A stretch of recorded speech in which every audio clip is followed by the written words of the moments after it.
కాంగ్రెస్ ప్రభుత్వంపై మాజీ మంత్రి తాటిపర్తి జీవన్ రెడ్డి ఫైర్ అయ్యారు. సీఎం రేవంత్ రెడ్డి సామాజిక న్యాయం గురించి మాట్లాడడం హాస్యాస్పదమని విమర్శించారు. కాంగ్రెస్ జాతీయ పార్టీ అయినప్పటికీ రాష్ట్రంలో రేవంత్ రెడ్డి ప్రైవేట్ లిమిటెడ్ కంపెనీల పాలన సాగుతోందని ఆరోపించారు. రేవంత్ రెడ్డి చైర్మన్గా ఆయన సోదరులు తిరుపతి రెడ్డి, భూపాల్ రెడ్డి, కొండల్ రెడ్డి, జగదీష్ రెడ్డి, కృష్ణారెడ్డి డైరెక్టర్లుగా వ్యవహరిస్తున్నారని, వారి కనుసన్నల్లో హైదరాబాద్, రంగారెడ్డి పరిధిలో భూ ఆక్రమణలు జరుగుతున్నాయని ఆరోపించారు. 20,000 కోట్ల కాంట్రాక్టుల కోసమే ఇంటిగ్రేటెడ్ స్కూల్ భవనాల నిర్మాణం చేపట్టారని, సీఎం దృష్టి కమిషన్లపైనే ఉందని జీవన్ రెడ్డి ధ్వజమెత్తారు.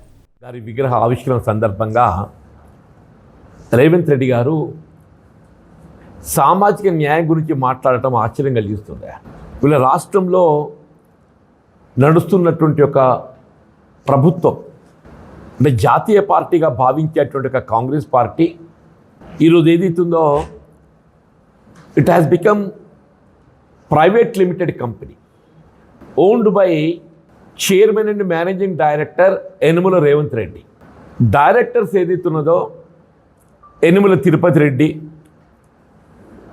Yanamala Kondal Reddy, Yanumala Jagadish Reddy, Yanumala Bhupal Reddy, Yanumala Krishna Reddy. These are all directors. అంటే ఇక్కడ నీ పాలన ఏ విధంగా నడుస్తుందో నువ్వు దాన్ని మొత్తం తెలంగాణ సమాజం అంతా గమనిస్తుందని చెప్పంటున్నాను నేను. వీళ్ళ హైదరాబాద్, రంగారెడ్డి జిల్లాలో జరిగే భూ ఆక్రమణలు అన్నీ కూడా ఏదైతుందో వాళ్ళ కనుసన్నలో